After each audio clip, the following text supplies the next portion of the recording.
الله الرحمن الرحيم.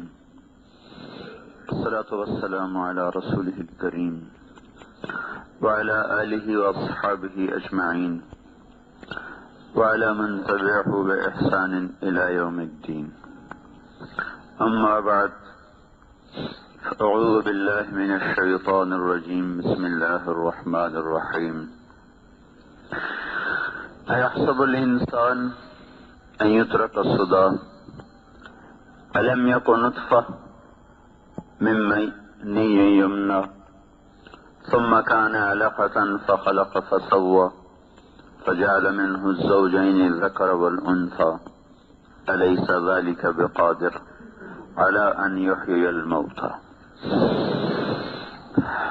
وقال النبي صلى الله تبارك وتعالى عليه وسلم: إنكم اليوم في دار العمل ولا حساب وأنتم غدا في دار الحساب ولا عمل، او كما قال صلی اللہ تعالی علیہ وسلم.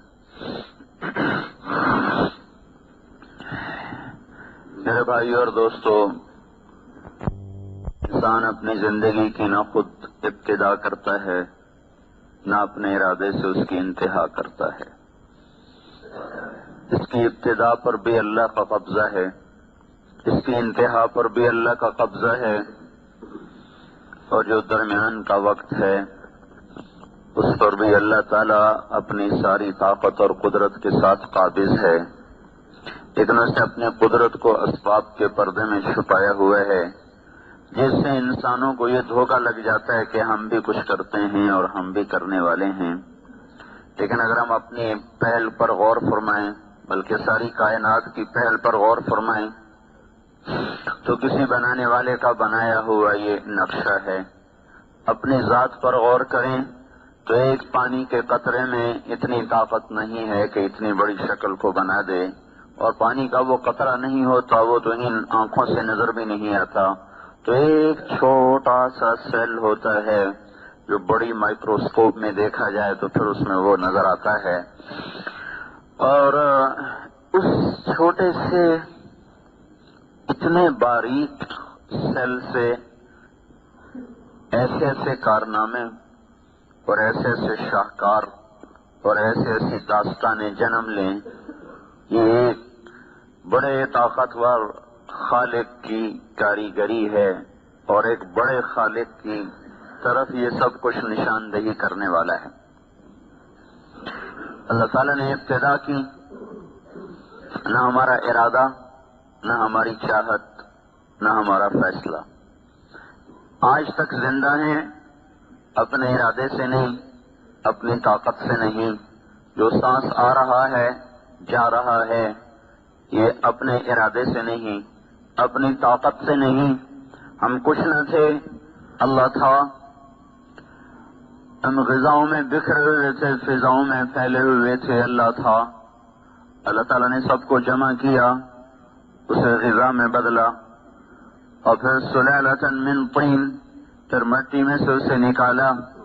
ثم جعلناہ نطفۃ، پھر اسے نطفے کی شکل دی. فی قرار مکین، ایک مضبوط ٹھکانے میں. فقدرنا، پھر ایک اندازہ لگایا. فنعم القادرون، اللہ تعالیٰ فرماتا ہے میرے جیسا کہاں سے لاؤ گے اندازے لگانے والا، میرے جیسا کہاں سے لاؤ گے نظام بنانے والا، تقدیر بنانے والا. کون ہے، کیا کہنے میرے سارے اس نظام کے تدبیر کے بنانے کے. پھر اس پر اگلا مرحلہ چلا. ثم خلقنا النطفة علقہ، وہ ایک علقہ میں بدلا، بستہ خون. فخلقنا العلقة مضغہ، ایک لوتھڑا.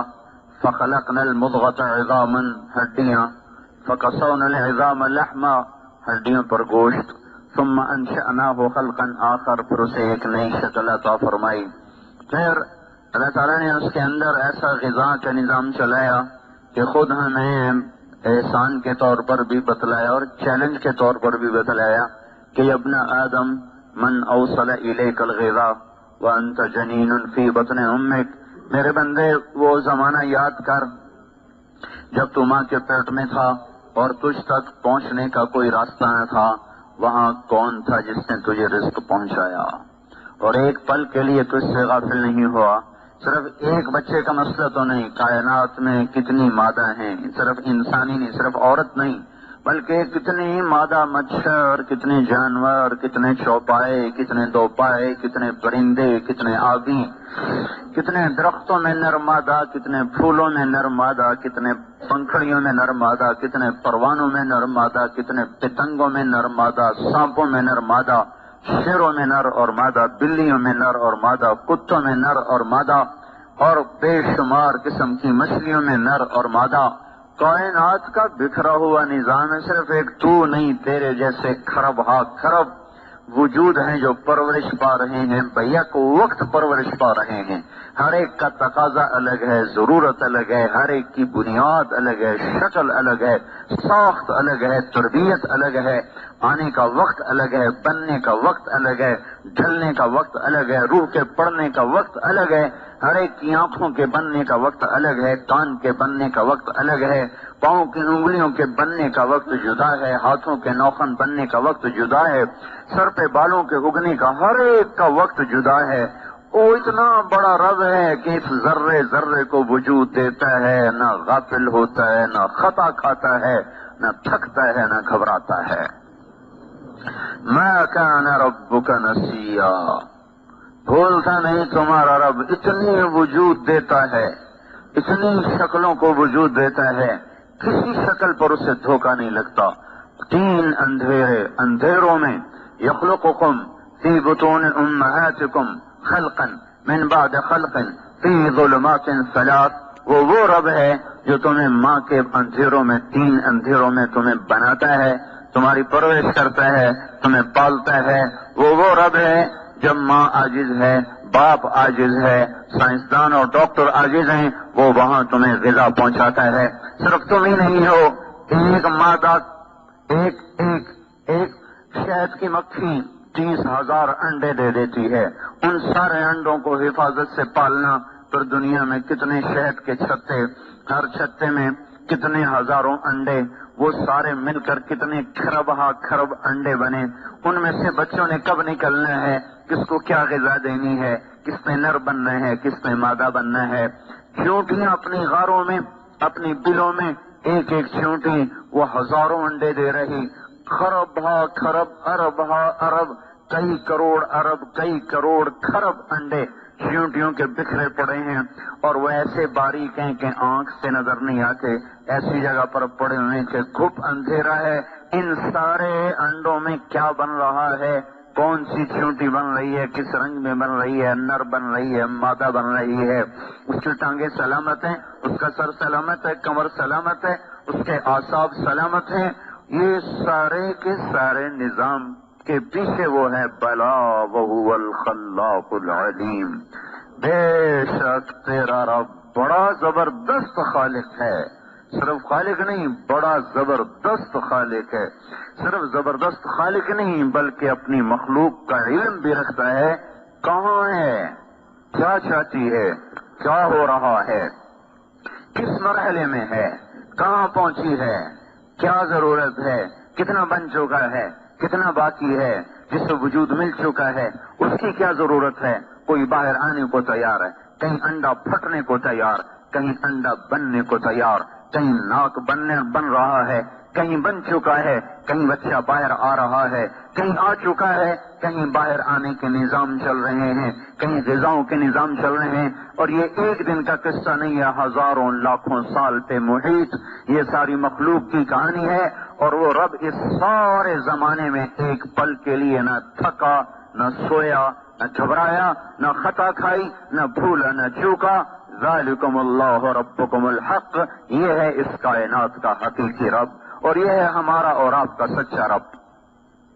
تو بھائیو، اللہ تعالیٰ پوچھتا، بولو تو صحیح، وہ وہاں رزق کون پہنچا رہا تھا؟ من اوصل الیک الغذاء وانت جنین فی بطن امک، ماں کے پیٹ میں کس نے رزق پہنچایا؟ لم ازل ادبر فیک تدبیرا، تیرے رب نے تجھے رزق پہنچایا، تجھے درجہ بدرجہ پروان چڑھایا، حتی انفذت ارادتی فیک، یہاں تک کہ میں نے اپنی تقدیر کو، اپنے ارادے کو میرے بندے تیرے اندر اتار دیا اور تجھے دنیا میں لانے کا فیصلہ کر دیا۔ ثم السبیل یسرہ، پھر تجھے دنیا میں آنے کے لیے میں نے راہیں آسان کر کے دی، پھر بھی تو میرا نا شکر بنا۔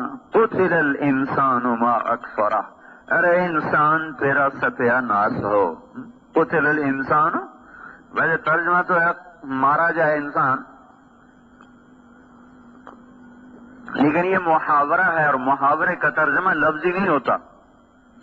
قتل الانسان ما اکفرہ، ستیہ ناس ہو تیرا۔ اللہ تعالیٰ ناراض ہو گئے، ستیہ ناس ہو تیرا۔ قتل الانسان، ارے میرے بندے، ارے انسان تیرا ستیہ ناس ہو۔ ما اکفرہ، کتنا ہی تو ناشکر ہے۔ ما اکفرہ، کتنا ہی تو ناشکر ہے۔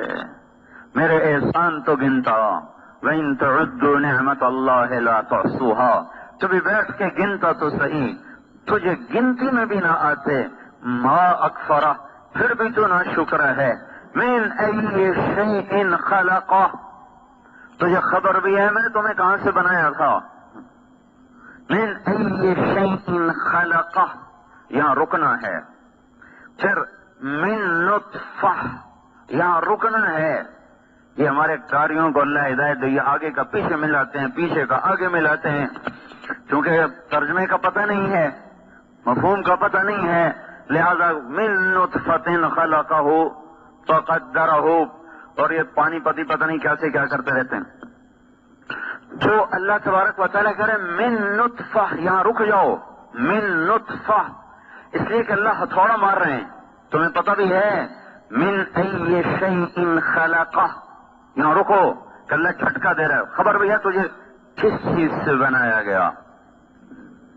اپنی اوقات تو دیکھو، بڑے کپڑے پہن کے آئے کھڑے ہو منبر پہ، ناشر کود رہے ہو، دیکھو تو صحیح۔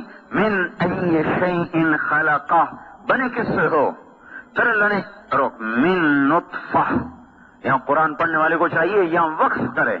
من نطفہ، تجھے گندے پانی سے بنایا، تجھے ایک من ماء مہین، ایک ذلیل پانی سے تجھے بنایا، ایک ناپاک پانی سے تجھے بنایا۔ من منی یمنا، ایک ٹپکتے قطرے سے تمہیں بنایا۔ من نطفۃ امشاج، مرد عورت کے پانی سے بنایا۔ اور تھوڑا اس سے پہلے من حمأ مسنون، تمہیں بدبودار مٹی میں سے نکالا، گلی ہوئی، بو چھوڑتی ہوئی، بلبلے چھوڑتی ہوئی مٹی سے میں نے تمہیں نکالا۔ من ای شیء خلقہ، کچھ خبر بھی ہے کہاں سے تم بنے ہو، تمہیں کہاں سے بنانے والے نے بنایا نہیں پتا یا اللہ کو۔ سنو من نطفہ، ارے تجھے اس گندے پانی سے بنایا ہے، سنبھل کے چل، پاؤں کو ٹھیک رکھ، گردن کو صحیح رکھ، ٹیڑھا مت کر گردن کو، پاؤں کو اکڑا کے مت چل، زمین پہ پاؤں مار کے مت چل۔ انک لن تخرق الارض ولن تبلغ الجبال طولا، تو اگر اکڑ کے زمین پہ پاؤں مارے گا تو کیا میری زمین پھٹ جائے گی؟ اور تو ایسے گردن اونچی کر کے چلے گا تو کیا تیرا قد میرے پہاڑوں سے اوپر چلا جائے گا؟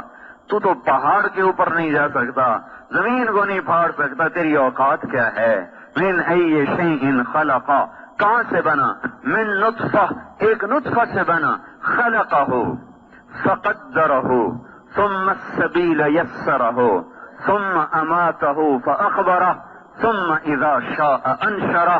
کتنا خوبصورت ہے اللہ کا کلام، ایک ایک جملے میں پوری کہانی چھپا دی، پوری داستان چھپا دی کہ تیرے رب نے تمہیں بنایا تو ایک اندازے کے ساتھ بنایا، برابر، فعدلت، سارا ایک نظام کے ساتھ، برابر تعدیل کے ساتھ، چھوٹا نہیں بڑا نہیں، اونچا نہیں نیچا نہیں، آنکھیں برابر، کان برابر، ہونٹ برابر، نتنے برابر، ماتھا، سر، ایک ایک چیز کو اس کے حساب سے بنا کر فٹ کیا۔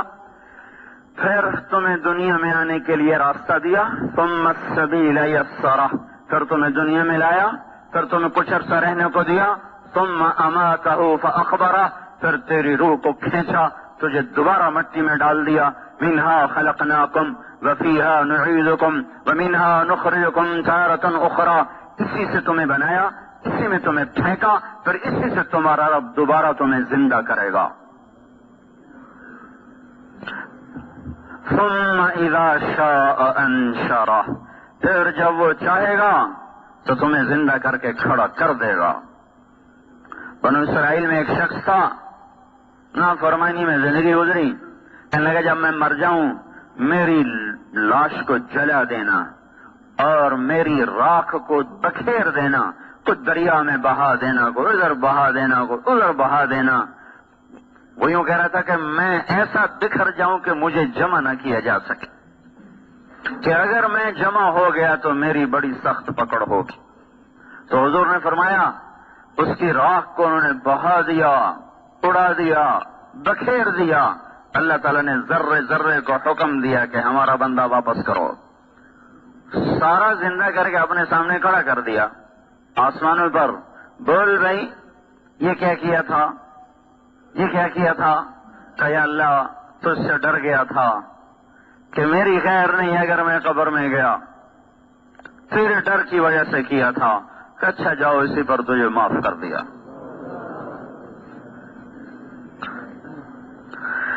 جو رب عدم سے ہستی میں لایا، اوہو، جس نے عدم کو وجود بخشا، نیست کو ہست کیا، کچھ نہ تھے اور یہ بنا دیا، عدم نہ تھے اور یہ وجود دیا، پھر ان قریب اس پر اپنی تقدیر کو نافذ کرنے والا ہے۔ اور دنیا کا طبیب نہیں بچتا، جعلی نوس نہ بچا تو اور کوئی بچے گا؟ جعلی نوس سے کسی نے کہا یروشلم میں ایک طبیب ہے جو مردے زندہ کر دیتا ہے۔ جعلی نوس اور عیسیٰ علیہ السلام کا ایک زمانہ ہے۔ انہوں نے کہا نہیں نہیں نہیں نہیں نہیں، کوئی طبیب یہ کام نہیں کر سکتا، یقیناً وہ اللہ کا نبی ہوگا، یہ طبیبوں کے بس کی بات نہیں ہے کہ مردے میں دوبارہ روح کو ڈال دیں۔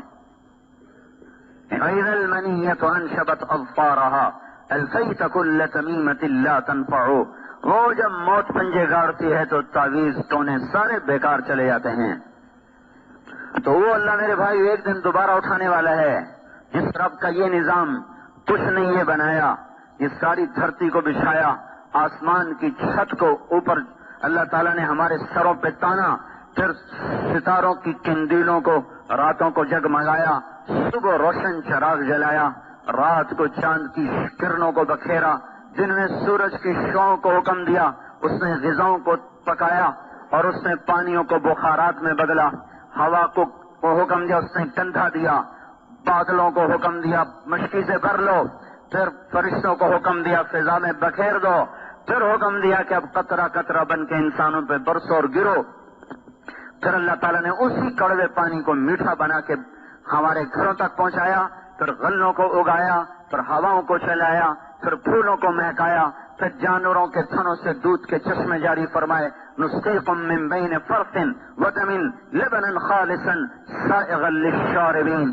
آپ کے اٹھنے سے پہلے بازاروں میں دودھ پہنچا ہوا، مرغیاں پہنچی ہوئی، بکرے ذبح ہو کے لٹکے ہوئے اور ان کی کھال اڑائی جا چکی، کھال کھینچی جا چکی، کھوپڑیاں توڑی جا چکی ہیں، ٹانگیں ٹوٹ چکی ہیں، ہزاروں لاکھوں کروڑوں مرغیوں پہ چھریاں چل رہی ہیں کہ صبح انسان اٹھے گا اس کے پیٹ کے ایندھن کو بھرنے کے لیے دودھ پہنچاؤ، سبزی پہنچاؤ، گوشت پہنچاؤ، پانی پہنچاؤ، میٹھا پہنچاؤ، ہر چیز کو حکم دیا کہ سورج کے بیدار ہونے سے پہلے ہر چیز گلستان والوں کے لیے تیار کر دو، حالانکہ اسے پتا ہے کہ یہ کھا پی کے میرے ناشکر ہی بنیں گے، اسے پتا ہے کہ یہ میرا کھا کر مجھ سے ٹکرائیں گے، لیکن پھر بھی وہ کہتا ہے دو ان کو کہ دنیا دارالامتحان ہے، دنیا فیصلے کی جگہ نہیں ہے۔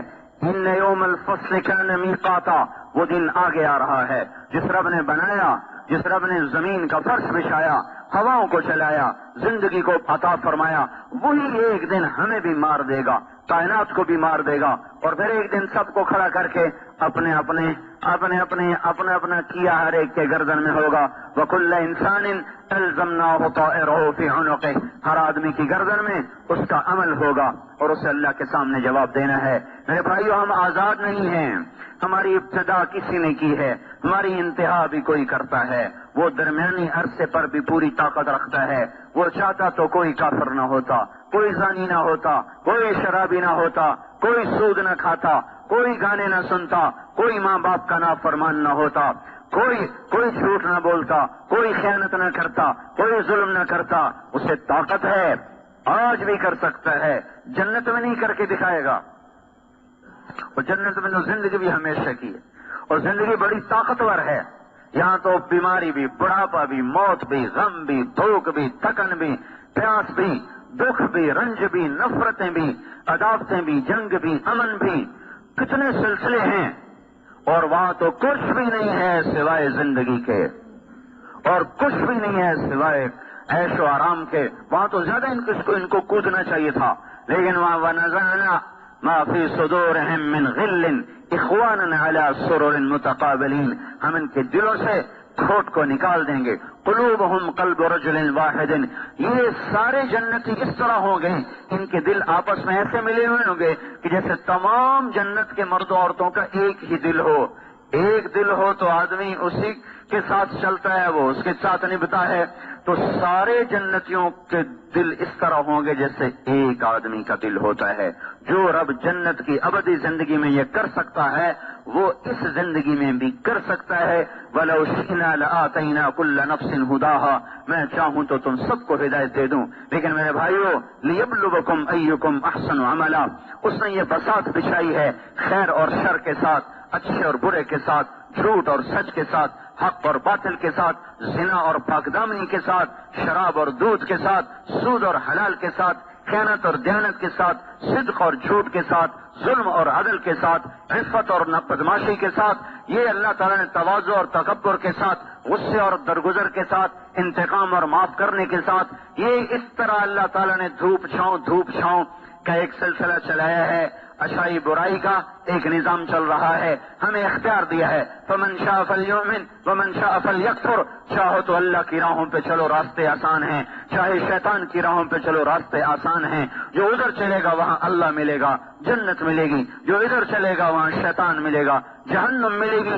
فریق فی الجنت و فریق فی السعیر. ایک طبقہ جنت میں جائے گا اور ایک طبقہ جہنم میں جائے گا. آج وقت ہے میرے بھائیوں کہ ہم آنکھ بند ہونے سے پہلے توبہ کریں کہ ہماری زندگی ان راہوں پہ ہے جس کے آخر میں جہنم ہے، جس کے آخر میں شیطان ہے. ہم ان راہوں پہ چل چکے جن راہوں میں جا کر اللہ نہیں ملتا، بلکہ اللہ سے دور انسان ہوتے چلے جاتے ہیں. آگے جہنم کے خوفناک کھڈے ہیں، غاریں ہیں اور گڑھے ہیں. وہ راہیں بند ہو رہی ہیں، مسدود ہو رہی ہیں، جن پر چل کر لوگوں کو اللہ کا ملاپ ہوتا ہے، اللہ کی رضا ملتی ہے، جنت ملتی ہے، اللہ تعالیٰ اور اللہ کا قرب ملتا ہے. وہ راہیں بند ہیں. تبلیغ کی محنت یہ اس بات کی محنت ہے کہ لوگ اپنے اللہ کو پہچانیں، اپنے محبوب صلی اللہ تعالی علیہ وسلم کی زندگی کو پہچانیں، ان راہوں پر چلیں جن پر چل کر اللہ ملتا ہے. پھر دنیا بھی مقدر میں آ جاتی ہے. من کان ہمہ طلب الآخرہ جمع اللہ علیہ شملہ. جس کا غم آخرت بن جاتا ہے، جس کا غم آخرت بن جاتا ہے، جمع اللہ علیہ شملہ. اللہ اس کے کاموں کو جمع کر دیتا ہے، اس کے کاموں میں برکت دے دیتا ہے. وجعل غناہ فی قلبہ. اس کے دل کو غنی کر دیتا ہے. واتته الدنیا وهي راغمہ. اور دنیا اس کے مقدر کی ذلیل ہو کر اس کے قدموں میں آتی ہے. ومن کان ہمہ طلب الدنیا. جو دنیا کے پیچھے بھاگتا ہے، فرق اللہ علیہ شملہ. اللہ اس کے کاموں کو بے برکت کر دیتا ہے، اس کی دنیا کو بخیر دیتا ہے. وجعل الفقر بین عینیہ. بھوک کا ڈر اس کے دل میں اتار دیتا ہے. ولا یصیب من الدنیا الا ما كتب له. اور مقدر کی دنیا کے سوا کچھ لے نہیں سکتا. سے میرے بھائیوں اس آنے والے وقت کی تیاری کرو. حضور نے فرمایا الا وان الدنیا عرض حاضر یاکل منه البر والفاجر. سن لو، غور سے سن لو، ساری دنیا ایک گرا پڑا سودا ہے. سارا صرف فیصلہ آباد کے 8 بازار نہیں، ساری دنیا کے 7 بر اعظم پر جو کچھ ہے یہ گری پڑی چیز ہے، معمولی چیز ہے. یاکل منه البر والفاجر. اللہ اس میں سے نیکوں کو بھی دے رہا ہے، بروں کو بھی دے رہا ہے. کافر بھی کھا رہا ہے، مسلمان بھی کھا رہا ہے، یہودی بھی کھا رہا ہے، عیسائی بھی کھا رہے ہیں، سب کھا رہے ہیں. سب کو دیا جا رہا ہے. مشرک کو دیا گیا، فرعون جیسے مجرم کو دے دیا گیا جس نے کہا میں ہی رب ہوں، انا ربکم الاعلی. اللہ نے اس کو بھی حکومت دے دی. الا وان الاخرۃ اجل صادق. سن لو آخرت حقیقی اور سچا وعدہ ہے.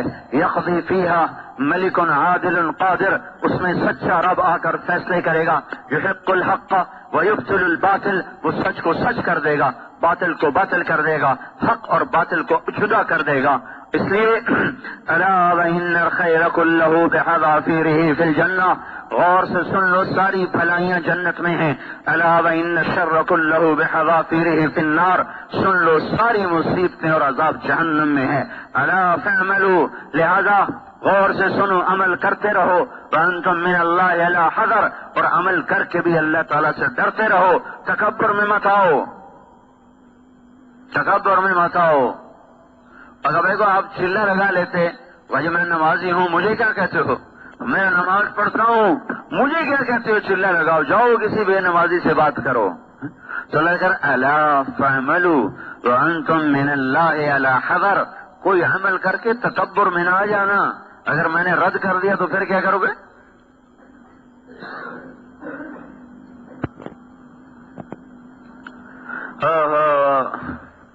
حضرت علی وہ ہستی ہیں جن کو اللہ کے نبی نے کہا علی تجھے خوشخبری ہو، جنت میں تیرا گھر میرے گھر کے سامنے ہے. یہ خوشخبری سوائے علی کے کسی کو نہیں ملی.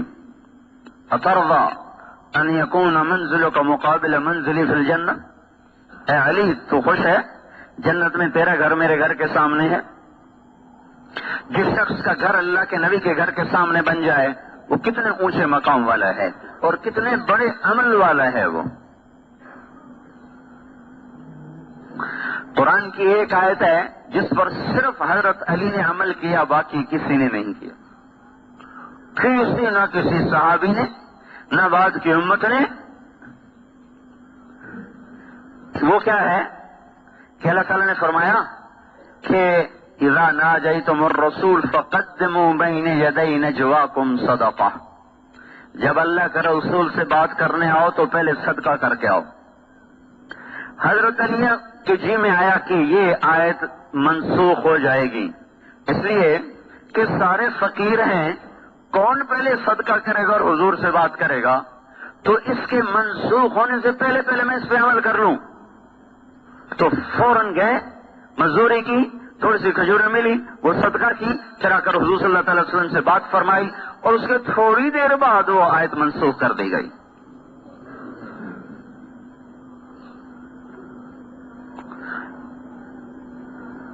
پھر آپ نے کہا قیامت کے دن میں فاطمہ، حسن، حسین اور علی ایک ہی جگہ پر ہوں گے، اکٹھے ہوں گے. پھر مجھے اس وقت ان کے فضائل نہیں سنانے، صرف تھوڑا سا اشارہ کیا کہ وہ کتنے اونچے مقام کا آدمی ہے. لیکن وہ رات کو روتے ہوئے دعا مانگتے ہیں روزانہ کی، ان کی مناجات ہے، مناجات روز کی. وہ کیا ہے؟ حضرت زرار ابن زمرہ کنانی فرماتے ہیں کہ میرے کانوں میں آج بھی علی کے الفاظ گونج رہے ہیں. کس وقت میں؟ وقد ارخ اللیل سدولہا وغارت نجومہا، جب رات اپنا پھن پھیلا چکی ہوتی تھی اور ستارے بھی چل چل کے تھک کے ماند پڑ چکے ہوتے تھے. اور یہ شخص کہاں ہوتا تھا؟ وَهُوَ يَمِيلُ فِي الْمِحْرَابِ، وہ اپنے مصلی پہ ایسے تڑپ رہا ہوتا تھا.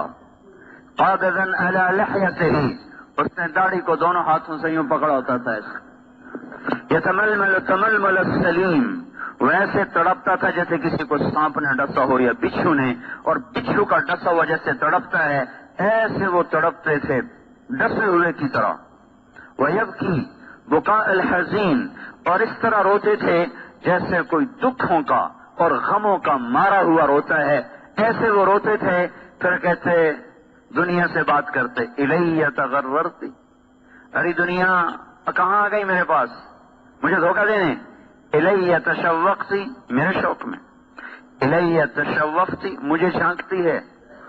الیہ تزینتی، میرے سامنے بن سنور کے آتی ہے. ہیہات ہیہات، دفع ہو جا، دور ہو جا، غری غیری، کسی اور کو دھوکہ دے. قد بتت کی ثلاثا، میں تمہیں 3 طلاق دے چکا ہوں. لا سبیل لی الیک، 3 طلاق کے بعد تو واپسی بھی نہیں ہو سکتی. عمرک قصیر، تیری عمر ہی کیا ہے جو تجھ سے وفا کروں، مجلسوں کے حقیر تیری قیمت ہی کیا ہے جو تجھ پر جان لگاؤں، وہ خطروں کے یسیر تیری خوشی کیا ہے جس کی خاطر میں دھکے کھاؤں۔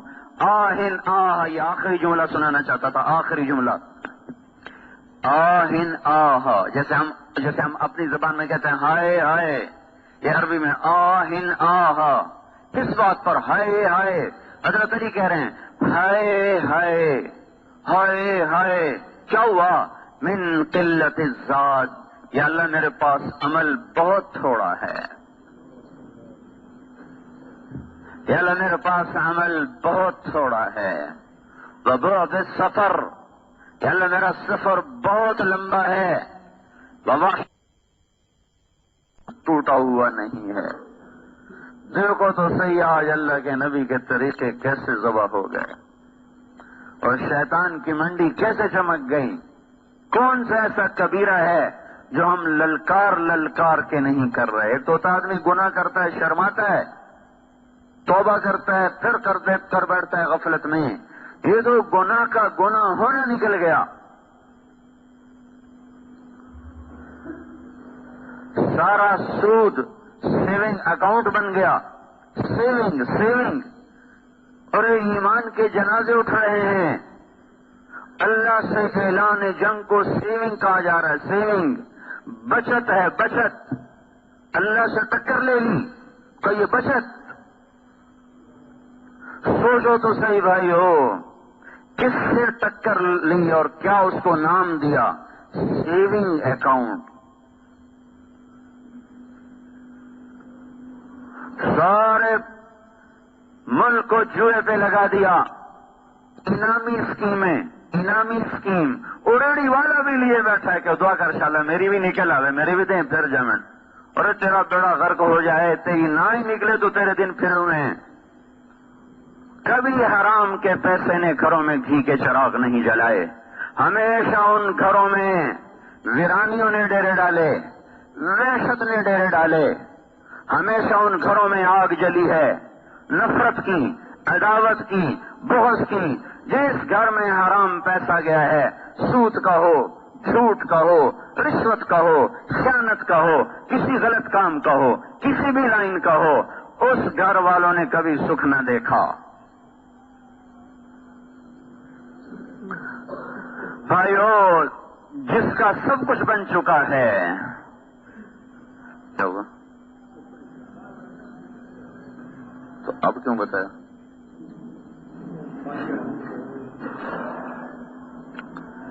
جس کا سب کچھ بن چکا ہے، اس کو جنت کی خوشخبری مل چکی ہے، وہ کہتا ہے ہائے میرا کیا بنے گا، ہائے میرا کیا بنے گا۔ اور ہمارا تو بنا بھی کچھ نہیں، ہمیں تو پتہ بھی کوئی نہیں ہے کہ خاتمہ بھی ایمان پہ ہوگا کہ نہیں ہوگا، ہمیں تو اتنا بھی یقین کوئی نہیں کس حال میں موت آئے گی۔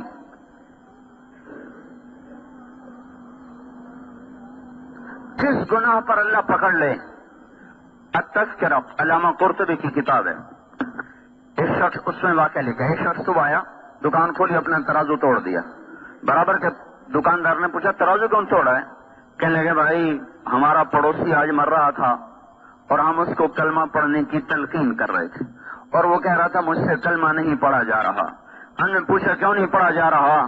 تو اس نے جواب دیا کہ میں جو اپنی دکان پہ ترازو سے چیزیں تولتا تھا، اس کا جو کانٹا ہے وہ میرے حلق میں چھپا پڑا ہے، وہ مجھے کلمہ نہیں پڑھنے دے رہا۔ اب بتاؤ یہ کیا لے کر گیا؟ اور یہ ہمارے علاقے میں جن فیکٹریاں ہیں تو وہ فیکٹریوں والے وہ خاص آدمی ہوتے ہیں جو ہماری کپاس تولتے ہیں، ان کو مہارت ہوتی ہے کانٹے میں غلطی کرنے کی، تو وہ من و من کپاس اڑا کے چلے جاتے ہیں۔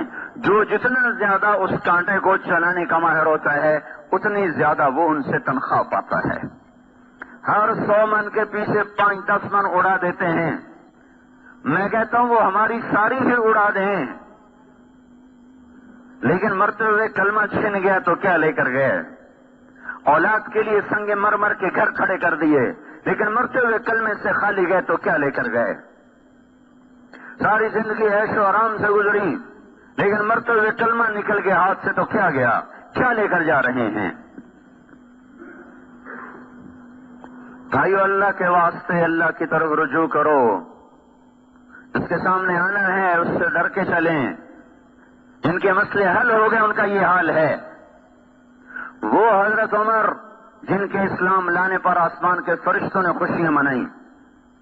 جب آپ نے کلمہ پڑھا اور صحابہ نے تکبیر پڑھی تو جبریل آ گئے کہ یا رسول اللہ، آپ کو عمر کے اسلام کی خوشی ہو رہی؟ آپ نے کہا ہو رہی.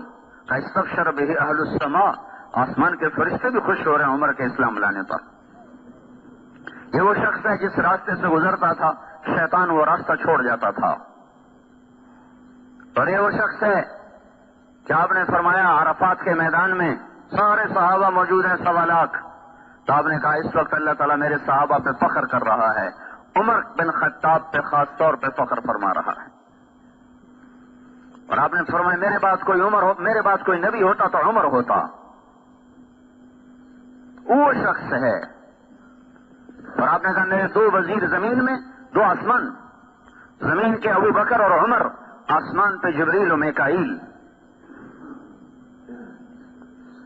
ایسے بلند مقام کے شخص.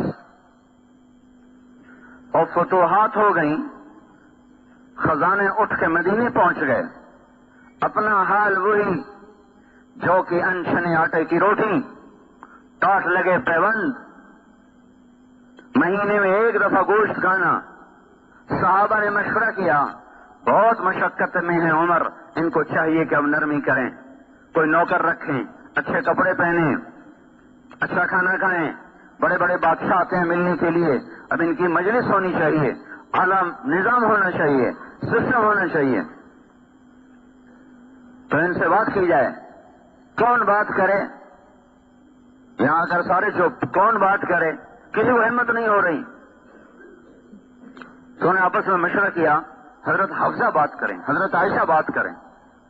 دونوں امہات المومنین ہیں تو ان کی قدر کریں گے، ان کی سن لیں گے. حضرت علی نے فرمایا مانیں گے کوئی نہیں، کر کے دیکھ لو.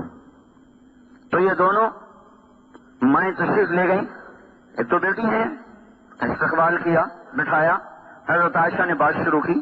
امیر المومنین، اللہ تعالیٰ نے اپنے نبی پر دنیا کا دروازہ نہیں کھولا تھا. وہ دنیا سے ایسے ہی چلے گئے، نہ دنیا آئی نہ انہوں نے اس کو چاہا. میرے باپ نے حکومت سنبھالی، نہ دنیا آئی نہ انہوں نے چاہا، نہ کھلی نہ انہوں نے کھلوائی، وہ بھی دنیا سے ویسے ہی چلے گئے. اللہ تعالیٰ نے آپ کی برکت سے اسلام کو زندہ کیا اور ساری دنیا میں اسلام کا ڈنکا بج گیا. ساری دنیا کے خزانے اٹھ کے مدینے آ گئے ہیں. اب وہ زمانہ نہیں رہا. آپ اپنے اوپر رحم کھائیں اور اپنے طرز زندگی بدلیں. آپ اتنے موٹے کپڑے پہنتے ہیں، جسم کو تکلیف ہے، آپ نرم کپڑا پہنیں. اب آپ پر بڑھاپا طاری ہے، آپ اتنی سخت غذا کھاتے ہیں، آپ اپنے لیے نرم غذا کریں. آپ کو خدمت کی ضرورت ہے، کوئی نوکر رکھیں. آپ کے پاس بڑے بڑے وفد آتے ہیں، آپ کوئی مجلس ہو، اچھی پوشاک ہو، اچھا کپڑا ہو، یا برائے مہربانی آپ ہماری اس بات پر غور فرمائیں. اور حضرت عمر کا رنگ تبدیل ہو رہا. جب بات ختم کی تو کہنے لگے تمہیں کس نے بھیجا میرے پاس؟ کہنے لگی پہلے آپ ہاں تو کریں. تو فرمایا کہ اگر مجھے پتہ چل جائے جنہوں نے تمہیں بھیجا میرے پاس تو میں مار کے ان کے چہرے کالے کر دوں. پھر اپنی بیٹی سے مخاطب ہوئے، حضرت حفصہ سے. کہنے لگے تو گھر والی ہے اور گھر والے کو پتہ ہوتا ہے گھر میں کیا ہے. تو بتا تیرے گھر میں اللہ کے نبی نے کبھی زندگی بھر 2 وقت کھانا کھایا؟ کبھی زندگی میں 2 وقت کھانا کھایا؟ صبح کھایا تو شام نہیں کھایا، شام کھایا تو صبح نہیں کھایا. کیا تو اس پر اقرار کرتی ہے؟ تو اللہم نعم، کہاں میں اس پر گواہ ہوں. کیا تجھے یاد ہے کہ ایک دفعہ تو نے میز پہ کھانا رکھ کے دیا تھا تو حضور کے چہرے کا رنگ بدل گیا تھا؟ غصے کی وجہ سے تو انہوں نے میز سے کھانا اٹھا کے زمین پہ رکھا تھا، زمین پہ بیٹھ کر کھایا تھا کہ میں غلام ہوں، مجھے شاہی پسند نہیں ہے. ایک دفعہ حضرت عائشہ رضی اللہ تعالیٰ عنہ نے، الگ واقعہ سنا رہا ہوں، حضرت عائشہ رضی اللہ تعالیٰ عنہ نے عرض کی یا رسول اللہ آپ کیسے بیٹھے ہیں؟ آپ ذرا ٹیک لگا کے کھائیں، آپ کو آسانی رہے گی. تو آپ بجائے ٹیک لگانے کہ آپ جھکتے جھکتے آپ نے اپنی پیشانی زمین پہ لگا دی کہ نہیں نہیں نہیں نہیں نہیں، میں تو غلام ہوں، میں کیسے ٹیک لگا کے کھا سکتا ہوں؟ میں اپنے رب کا غلام ہوں، میں غلاموں کی طرح کھاؤں گا، میں اسے دکھانا چاہتا ہوں کہ میں تیرا بندہ اور تیرا غلام ہوں۔ پھر فرمایا تجھے بستر یاد ہے کیا تھا تیرے نبی کے گھر میں؟ کہ جی ہاں، ایک ٹاٹ تھا جس سے رات کو دوہرا کر دیتی تھی، دن میں پھیلا دیتی تھی۔ آپ نے فرمایا تجھے وہ رات یاد ہے جب ایک دن تو نے ایک تہ اس کی اور لگا دی تھی، دوہرے کی بجائے چوہرا کر دیا تھا، تو صبح پھر حضور نے پوچھا تھا حفظہ میرا بستر بدل دیا؟ کہ نہیں یا رسول اللہ وہی ہے، ایک تہ اور لگا دی تھی تاکہ نرم ہو جائے۔ تو آپ نے کہا تھا میرا بستر ویسا ہی کر دے جیسا یہ تھا، میں یہ نرمی پسند نہیں کرتا، میں اپنے رب سے باتیں کرتا ہوں، اس ٹاٹ کی نرمی نے مجھے اٹھنے سے روکے رکھا۔ بول تو گواہ ہے؟ کہ میں گواہ ہوں۔ کیا تمہیں یاد ہے حضور کا ایک ہی جوڑا ہوتا تھا؟ کہ جی ہاں۔ کیا اسے خود دھوتے تھے؟ کہ بالکل۔ کیا بعض اوقات یہ حال ہوتا تھا کہ نماز کا وقت ہوتا اور آپ کپڑے دھو کے لٹکا کے اندر بیٹھے ہوتے تھے، بلال آ کر عرض کرتے یا رسول اللہ نماز کا وقت ہو چکا ہے، تو آپ فرماتے میرے پاس کپڑے کوئی نہیں ہیں پہننے کے، ہم تو روزانہ ہی جوڑے بدلتے ہیں۔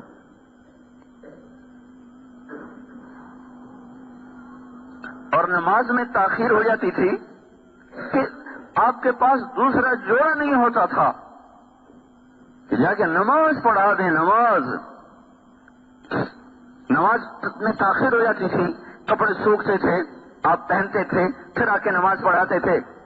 کہ تو گواہ ہے؟ کہاں میں گواہ ہوں۔ کیا تجھے یاد ہے ایک دفعہ ایک عورت نے 2 چادریں ہدیے کے لیے بھیجنے کا کہا تھا، اس وقت آپ کے پاس ایک جوڑا بھی نہیں رہا تھا، تو اس نے ایک چادر بھیج دی تھی اور ایک چادر بھیجنے میں دیر کر دی، نماز کا وقت ہو گیا تو آپ نے ایک ہی چادر کو اپنے جسم پہ لپیٹ کے جا کے نماز پڑھائی تھی۔ یہ وہ ہستی ہے جن کے اشارے پر جنت کے زرق برق لباس اتر سکتے تھے، جنت کی سواریاں ان کے گھوڑے دروازے پر براق باندھے جا سکتے تھے، دسترخوان سجائے جا سکتے تھے۔ کیا تجھے یاد ہے؟ کہ بالکل یاد ہے۔ تو پھر مجھے کیا سبق پڑھانے آئی ہو؟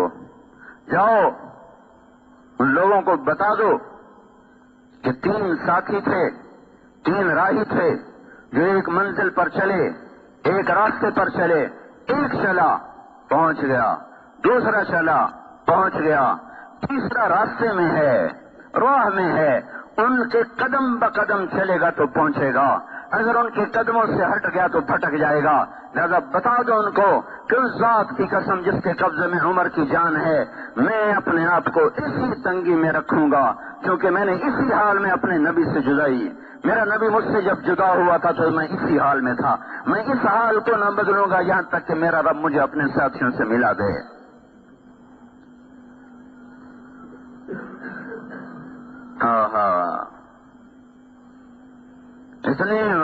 اتنی بشارتیں لے کر اتنی مشقتیں، ہم نماز چھوڑ کر بھی اتنا نہیں ڈرتے جتنا وہ جنتی ہو کر ڈر رہے تھے۔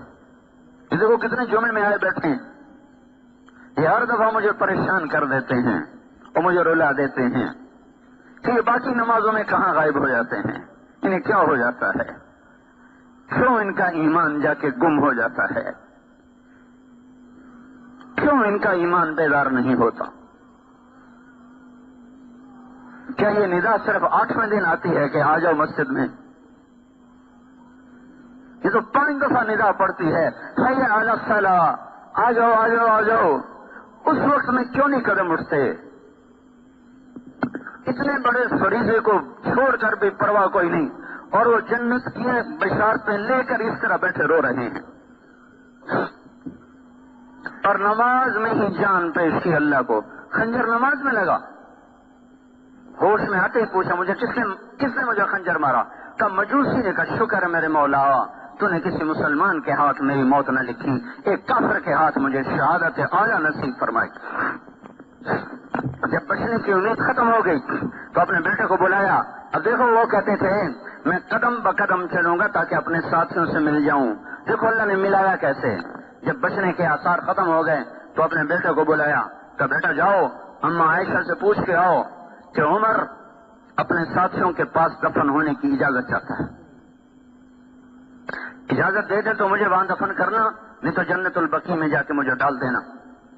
اور ان سے کہنا کہ عمر پوچھ رہا ہے، یہ نہ کہنا امیر المومنین پوچھ رہا ہے، میں امیر المومنین نہیں ہوں۔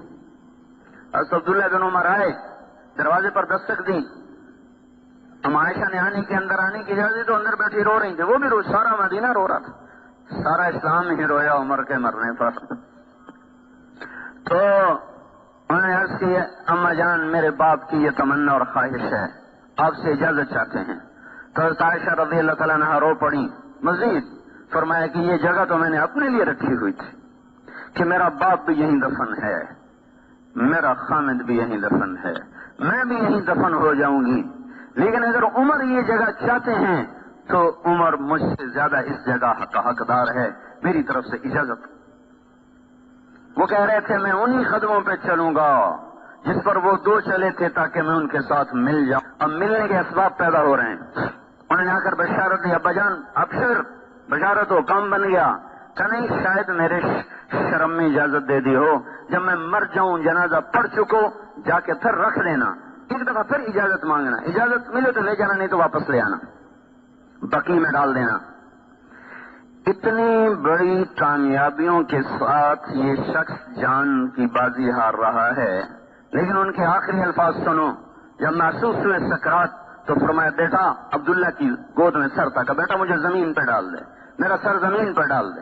تو حضرت عبداللہ بن عمر نے سر زمین پہ ڈال دیا تو اپنے گال مٹی میں رکھ دی، ایسے مٹی میں، اور یوں یوں ملنے لگے ایسے ایسے ایسے ایسے ایسے، اور کہنے لگے ویل لک یا عمر ان لم یغفر لک ربک، اے عمر تو برباد ہو گیا اگر تیرے رب نے تجھے معاف نہ کیا۔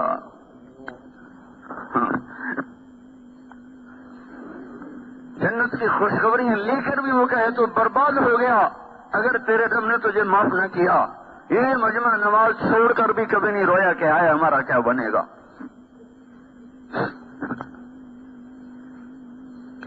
سارا دن ظلم ہی ظلم ہے۔ ظالم اسی کو نہیں کہتے جو کسی کو مارے اور قتل کرے، جس کی نظر نے غلط دیکھا یہ بھی ظالم ہے، جس کے کانوں نے غلط سنا یہ بھی ظالم ہے، جس کی زبان غلط بول گئی یہ بھی ظالم ہے۔ ایسے اونچے انسان، اے اللہ اگر تو نے عمر کو معاف نہ کیا تو عمر ہلاک ہو جائے گا، یہ کہتے کہتے کہتے ویل لک یا عمر ان لم یغفر لک ربک، اور کہیں تھا ویل لک ولامک یا عمر ان لم یغفر لک ربک، عمر تو بھی برباد، تیری ماں بھی برباد اگر تیرے رب نے تجھے معاف نہ کیا۔ یہ کہتے کہتے کہتے کہتے دنیا سے رخصت ہو گئے۔ یہ وہ لوگ ہیں، یہ وہ ہستیاں ہیں جن پر اسلام بھی فخر کرتا تھا، جن پر فرشتے فخر کرتے تھے، جن پر اللہ فخر کرتا تھا۔ وہ ساری بشارتیں لے کر اس حال میں ہیں اور ہم سارے حکم توڑ کر ایسے غافل۔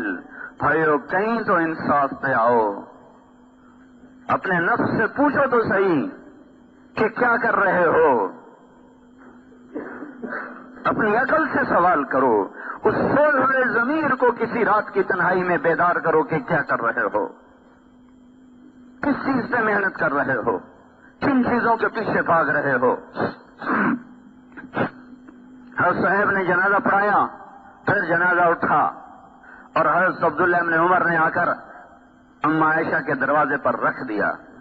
پھر آگے بڑھے، سارا مجمع پیچھے، یہ آگے بڑھے، دستک دی کہ ام المومنین میرا باپ دروازے پہ حاضر ہو چکا ہے اور اندر آنے کی اجازت چاہتا ہے۔ حضرت عائشہ رضی اللہ تعالیٰ عنہ نے مرحباً بعمر، مرحباً بعمر، خوش آمدید ہو عمر کے لیے، اپنی اوڑھنی کو اٹھایا اور باہر چلی گئیں، اور صحابہ اندر اترے، اندر گئے قبر کھودنے کے لیے۔ حضرت عبداللہ بن عباس فرماتے ہیں کسی نے میرے کندھے پہ ہاتھ رکھا، میں نے پیچھے مڑ کے دیکھا تو حضرت علی کھڑے ہوئے تھے اور ان کی آنکھوں سے آنسو بہ رہے تھے اور کہہ رہے تھے صدق اللہ و رسولہ، سچا ہے اللہ بھی اور اس کا رسول بھی۔ مجھے پتا تھا عمر اسی جگہ آئے گا، دھرتی میں اور کوئی جگہ ہے ہی نہیں جو اس کو سنبھال سکے سوائے اس ٹکڑے کے. اس لیے کہ میں نے ایک دفعہ نہیں، میں نے 20 دفعہ حضور سے سنا کہ میں ابو بکر اور عمر، میں ابو بکر اور عمر، میں میرے ساتھی ابو بکر اور عمر. اس جملے کو میں نے اتنا سنا کہ مجھے یقین تھا کہ اس کائنات میں کوئی ٹکڑا ایسا نہیں جو عمر کو سنبھال سکے سوائے نبی کے پڑوس کے. بھائیو، جو زندگیاں بنا گئے وہ روتے چلے گئے. ہم گناہوں میں بوڑھے ہو گئے اور پھر بھی آنسو نہ بہے. اس لیے بھائیو، اللہ کے واسطے توبہ کرو، اللہ کو راضی کرو. انفرادی مسئلے حل کرانے ہوں، اجتماعی مسئلے حل کرانے ہوں، ملکی مسئلے حل کرانے ہوں، عالم کے مسلمانوں کا مسئلہ حل کرانا ہو، یہ سیاستدانوں کے بس کی بات نہیں ہے، یہ حکمرانوں کے بس کی بات نہیں ہے، یہ فوج اور پولیس کے بس کی بات نہیں. وہ بیچارے ہمارے جیسے کمزور انسان ہیں. اللہ کو واسطے دو، اس کو مناؤ، وہ ارادہ کر لے.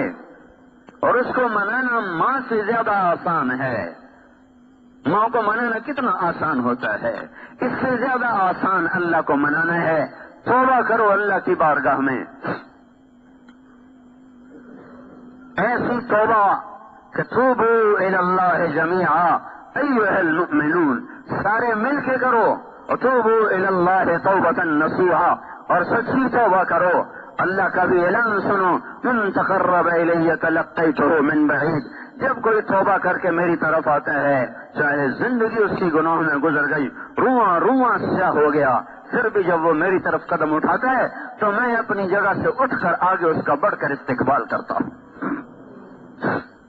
اللہ کو استقبال کرتا پاؤ گے بھائیو اگر ہم توبہ کریں گے. اس سے تانا نہیں سنو گے، اس سے گلہ نہیں سنو گے دیر سے کیوں آئے، بڑھاپے میں کیوں آئے. جو جب آئے گا، جس وقت آئے گا، اللہ تعالیٰ فرماتے ہیں میری رحمت کا در کھلا ہوا پائے گا.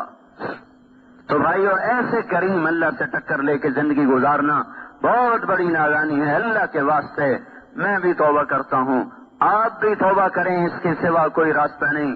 مسجدیں بھرو، اپنے آپ کو سود سے نکالو، یہ موسیقی کی تانوں سے اپنے آپ کو نکالو. جو قوم موسیقی میں ڈوب جاتی ہے ان کا مقدر کبھی نہیں طلوع ہو سکتا، ان کے لیے غروب ہی مقدر ہے، غروب ہی مقدر ہے. دنیا کی تاریخ گواہ ہے اس پر. جن قوموں میں سود پھیلا وہ کبھی نہ پنپ سکی، جن قوموں میں ظلم پھیلا وہ کبھی نہ سبز اور ہری ہو سکی، جن قوموں میں فحاشی پھیلی ان قوموں کو صفحہ ہستی سے مٹا دیا گیا. بھائیو، یوں مغرب کے پیچھے اندھے ہو کے نہ چلو. مغرب اندھیرے کی جگہ ہے، یاد رکھو. مشرق روشنی کی جگہ ہے. مغرب میں تو سورج جیسا روشن چراغ جا کے ڈوب جاتا ہے اور اندھا ہو جاتا ہے. مغرب میں تو سورج جیسا چراغ جا کے بجھ جاتا ہے.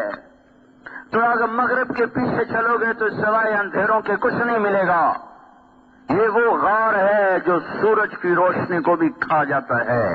یہ وہ اندھیرے ہیں جہاں سورج بھی بے بس ہو جاتا ہے، عاجز ہو جاتا ہے، بجھ کے رہ جاتا ہے.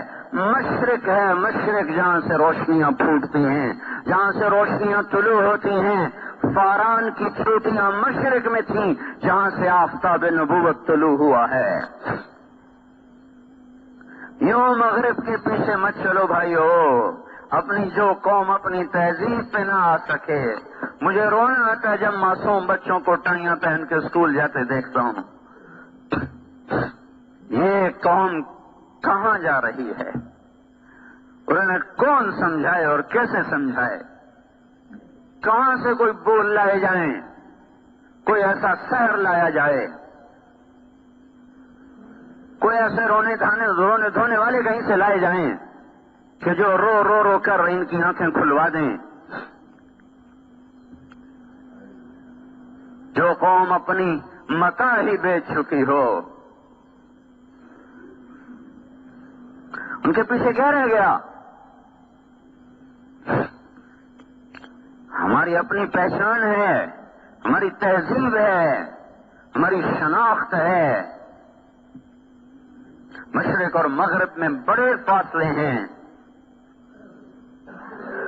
مشرق طلوع ہونے کی اور روشنیوں کی جگہ ہے، مغرب تو ڈوبنے کی جگہ ہے. کہ میرے بھائیوں اپنے محبوب صلی اللہ علیہ وسلم کی زندگی کو سامنے رکھ کے چلنا سیکھو. اپنے بچوں کو ان خطوط پہ چلاؤ. کل کو مر جائیں تو کچھ آپ کے لیے کرنے والے بنے. نہ ہو کہ کسی کو یہ بھی نہ پتا ہو کہ اب اس کے لیے میں نے کیا کرنا ہے, مر تو گیا. قبل اس کے کہ ہم مٹ جائیں کچھ ایسے نشان چھوڑ کے جائیں کہ ہمارے بعد بھی ہمارے لیے صدقہ جاریہ چلتے رہیں. کہ بھائیو توبہ کرو اللہ کی بارگاہ میں. میں بھی کرتا ہوں, آپ بھی کرو. اور اللہ کی راہ میں وقت لگاؤ. 4 مہینے لگاؤ, 40 دن لگاؤ, اور نہیں تو اتنا تو اپنے اوپر آپ رحم کریں کہ مہینے میں 3 دن تو سارے جایا کریں. تو اللہ کی قسم آپ کے نفع کی بات بتا رہا ہوں. جس دنیا پہ آپ محنت کر رہے ہیں, موت کے پہلے جھٹکے پر یہ پرائی ہو جائے گی. باپ مرتے ہیں, بھائی دستوں گریباں ہو جاتے ہیں. ایک ماں کی گود میں کھیلنے اور پلنے والے ایک دوسرے کی شکل دیکھنے کے روادار نہیں رہتے. دنیا بھر دکان پر, زمین پر, جائیداد پر خون سفید ہو جاتے ہیں. اپنی حلال کماؤ میں اس سے نہیں روک رہا ہوں. دوڑ نہ لگاؤ, دوڑ نہ لگاؤ. دوڑ ادھر کی لگاؤ. رغباً الی اللہ من غیر ذات الا التقى وعمل المعاد وشمرت عن ساق الازار مهاجرا اجوب اليك الوعث بعد الدكادك لاصعب خير الناس نفسا ووالدا رسول مليك الناس فوق الحبائب. اللہ اس کے رسول کی دوڑ لگاؤ. حلال کماؤ, دوڑ نہ لگاؤ. دوڑ اللہ رسول کی لگاؤ. اتنا تو بھائیو ہم کریں کہ ہر مہینے 3 دن تو لگا لیا کریں. یہ کوئی تبلیغی جماعت پر احسان نہیں, آپ کا اپنی ذات پہ احسان ہے. ماحول سے زندگی بدلتی ہے. اس کی سارے بھائی نیتیں کرو بھائی. کیوں بھائی, میں نے کوئی ناجائز مطالبہ تو نہیں کیا. اگر میں کہہ رہا ہوں توبہ کرو تو کوئی اپنے لیے تو نہیں کچھ مفاد ہے. کوئی اپنی ذات کی دعوت تو نہیں دے رہا آپ کو. آپ کو گڑھے سے نکالنے کی دعوت دے رہا ہوں. میں بھی گرا پڑا ہوں, آپ بھی گرے پڑے ہیں. ایک دوسرے کو کھینچ ہو کے نکلے اس غلاظت اور گندگی سے. اس گناہوں کے تعفن میں موت نہ آئے, نیکیوں کی خوشبو میں اللہ کی بارگاہ میں حاضر ہوں. تو بھائی توبہ تو سارے کرو, ٹھیک ہے کہ نہیں؟ اتنا مجمع ہر نماز میں جس دن ہو گیا اس دن اللہ باطل کو توڑ دے گا انڈے کے چھلکے کی طرح اور حق کو اوپر لے آئے گا. مسجدیں ویران, بازار آباد, قرآن بند, موسیقی کھلی ہوئی, کہاں سے اللہ کی مدد آئے گی؟ تو بھائیو مبارک گھڑی ہے, مبارک وقت ہے. کافی مجمع بیٹھا ہوا ہے. اللہ کی بارگاہ میں ہم سب توبہ کریں گے, اللہ بڑا خوش ہوگا. ٹھیک ہے نا؟ اور اللہ کی راہ میں نکلنے کے بھی ارادے کرو. اللہ تعالی ہم سب کو عمل کی توفیق